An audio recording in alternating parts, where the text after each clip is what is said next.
السلام علیکم ورحمۃ اللہ وبرکاتہ۔ حضرت یوسف علیہ السلام مصر کے بادشاہ بنے تو اس وقت آپ کو اپنے لیے ایک وزیر کی ضرورت پڑی۔ جبریل امین نے حاضر ہو کر عرض کیا کہ خدا تعالیٰ فرماتا ہے کہ کل صبح شہر سے باہر آپ تشریف لے جائیں، جس شخص کو سب سے پہلے شہر میں داخل ہوتا دیکھیں اسے اپنا وزیر بنا لیں۔ چنانچہ حضرت یوسف علیہ السلام دوسرے روز صبح باہر تشریف لے گئے تو دیکھا کہ ایک خوبصورت نوجوان سر پر لکڑیوں کا گٹھا اٹھائے شہر میں داخل ہو رہا ہے۔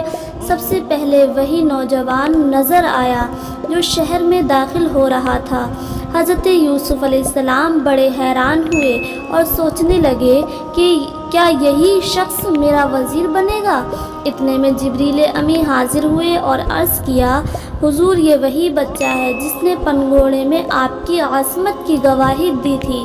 اللہ تعالیٰ نے اس کی اسی خدمت کے صلے میں اسے آپ کی وزارت کے لیے منتخب فرمایا ہے۔ چنانچہ حضرت یوسف علیہ السلام نے اس نوجوان کو اپنا وزیر بنا لیا۔ جس بچے نے حضرت یوسف علیہ السلام کی عصمت کی گواہی دی وہ اتنی عزت و شرافت سے نوازا گیا تو جو شخص اللہ تعالیٰ کی توحید اور اس کے محبوب کی رسالت کی گواہی دے گا وہ کیوں نہ کل قیامت کے روز اس سے بھی زیادہ عزت و شرافت کا مستحق ہوگا۔ میرے پیارے ویورز، اگر میری ویڈیو پسند آئی ہو تو میری ویڈیو کو لائک اینڈ شیئر کریں، میرے چینل کو سبسکرائب کریں۔ السلام علیکم ورحمۃ اللہ وبرکاتہ۔